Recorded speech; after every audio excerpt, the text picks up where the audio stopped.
A new global risk barometer report just released by Allianz Global highlights changes in legislation and regulation, cybersecurity incidents, and macroeconomic developments as the top 3 worries for businesses in Nigeria. Joining me to provide further insights into this is Ikechukwu Okugo, the group head of corporate sales at Allianz Nigeria. We thank you for making it on the show tonight. Thank you so much for having me. Let's just hit the ground running very quickly. How deeply concerned are Nigerian businesses about these 3 major headwinds within the Nigerian business environment? Okay, thank you. I think Nigerian businesses are very much concerned about this major risk that are faced in the Nigerian market right now. It will be a big shame for them not to be concerned because of the impact to have on their businesses. For example, if you look at the top risk, that's where you have the legislation. We're seeing a lot of regulation coming on from the president, where you're going to have some recapitalization in the banking sector as well as in the power sector. So businesses will be really concerned about how that would affect their services to customers, how people will be able to purchase those services. It's going to be at an increased cost for them. Again, macroeconomic indicators show us that inflation is on the rising cost. So businesses are actually having to adjust in terms of inflation. How is it going to affect their operations? Are they going to have to adjust operational expenses for their people, for their employees, as well as working in a country like Nigeria? So again, I think it's very important for us to understand that these things are going to be really very important for many major businesses in Nigeria, and they have to take very serious note of it. Interesting, but are there any of these risk headwinds that or vulnerabilities that are not just perhaps peculiar to Nigeria, but part of the fact that we're part of the global village? Oh, yes. So, it's a global village and we're all connected. Whatever happens outside Nigeria does affect us in Nigeria. For example, I remember that the Ukraine-Russia war last year, and that it affected the cost of wheat in the market. So Nigerians had to look out for elsewhere where they could purchase wheat. So that means that whatever happens in the global market typically does affect our domestic market. So the price of wheat went up. Nigerians had to look out for markets in the US and other places to purchase wheat. Now the cost of wheat is going very high in Nigeria. So it does affect us. I think there's a connection between what happens in the global market and what happens in our own local market. For example, if you also look at how COVID hit everybody, it led to business disruption. Many businesses had to adjust about how they go about their work model. People had to move from the physical workspace to more like a hybrid and a more remote workspace. So it shows us that whatever is happening out there is also affecting us locally. So we must pay serious note as to what we do when we are looking at these businesses at a glance. I'm sure at Allianz, as a global international organization, and at Allianz Nigeria, I'm sure you get to talk to these businesses, you do surveys and what have you. But again, are there prognoses and solutions that you think business executives and organizations would need to have to help them mitigate the impact of these risks that we've just highlighted? For example, cybersecurity, for example. The measure of unpredictability of policies and regulations from some of the government agencies, as it were, in terms of where things go. For example, customs, for example, today says it's going to be 600 or 700 naira to the dollar exchange rate. Yeah. Then you just come to another 2 weeks or the and say, oh, well, things have changed. We're moving it to 700 or 800 naira. And then by that time you have your goods on the ocean. Exactly. And you've ordered when it was 600, and now you're going to pay 800 as custom fees. Again, I think businesses need to plan for these uncertainties.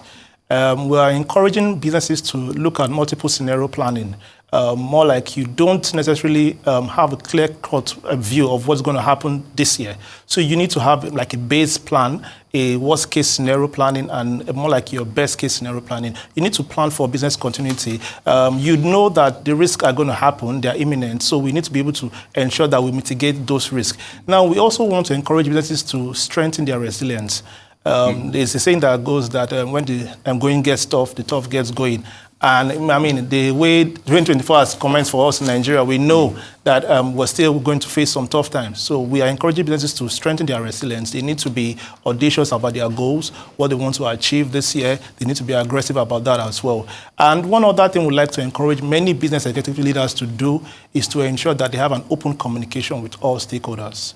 I mean, stakeholders would want to know what's going to affect their business. So if there's going to be a supply chain disruption, if there's going to be any form of failure in services, you need to always communicate. Let there be open communication to your external stakeholders as well as your internal stakeholders. Your employees are very, very key in delivering your business goals. So you need to always carry them along and engage them in open communication at all times. I picked this paragraph, just 2 sentences out of what your managing director and CEO in Nigeria, Allianz Nigeria, Yomi Onifade says, and I quote, he says, the changing regulatory environment poses significant challenges for businesses in Nigeria, and says it is crucial for companies to stay updated and ensure compliance to mitigate potential risks.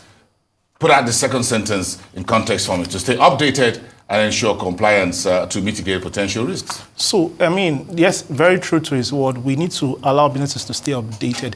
Now, because these risks keep evolving, they keep happening every day. So we are not certain of what could happen tomorrow. There's uncertainty around businesses and how they operate in the world. So when people see things happen on a global scale, you need to also ensure you ask yourself, how does this affect us locally? So I don't think people should try to look at it from an isolated point of view. Maybe if you feel that there's a war going on somewhere in another part of the world that is not affecting you, everybody needs to be updated about what's happening everywhere, such that when you know what's going on everywhere, you keep yourself abreast of what should happen, and then you avoid those pitfalls. Again, compliance is very key. While you're trying to keep updated in terms of what is going on around the world, you need to be able to ensure that you comply with every regulatory framework that surrounds your business scope. So people or business leaders need to ensure that they remain updated, and that's what Allianz is trying to do, to ensure that we bring this information to your doorstep. We want to show you, we want to inform you of what's happening in Nigeria, in the world. So this risk cut across 92 countries around the globe, in different continents and in different countries. So we need to show you what's going on in this particular country, how this country's business risk is going to affect our own business risk. So people need to always ensure that they are updated in this situation that we find ourselves in. Interesting, just aside some of that, what else is on the radar at Allianz in terms of the domestic business environment in the new year 2024? What should businesses prepare for? Okay, Allianz Nigeria wants to ensure that, people have an easy life. They want to ensure that businesses find it easy to operate this year. And that's why we'll keep investing in making life easier for many businesses by offering them, bespoke product offerings, such as the property and casualty insurances, as well as the life and health insurances. We want businesses to trust us this year. We want them to ensure that, to trust us and know that we can take care of their risk. Allianz Nigeria is a global brand, and we keep trying to ensure that we maintain the standard even in Nigeria. We want to ensure, want to keep people informed about what's going on in the country, want to keep people informed about what's going on in the world. And that's how we'll keep making these reports available to everyone. So this year promises to be great for many businesses, as long as we work together in making sure that they achieve their business goals. And you also try to help them navigate these risks. Yes. Because that's the reason why you folks are there, because exactly. These risks they are real. Yeah. And like you said, you just sleep and wake up, and things change. Yeah. Thank you so much. Thank you so much. Thank you. It's nice having you here on a Friday. Thanks My pleasure. for making it in the whole week. Thank you so much for those facts behind the figures behind the latest risk barometer on Allianz Nigeria and where we are in the business.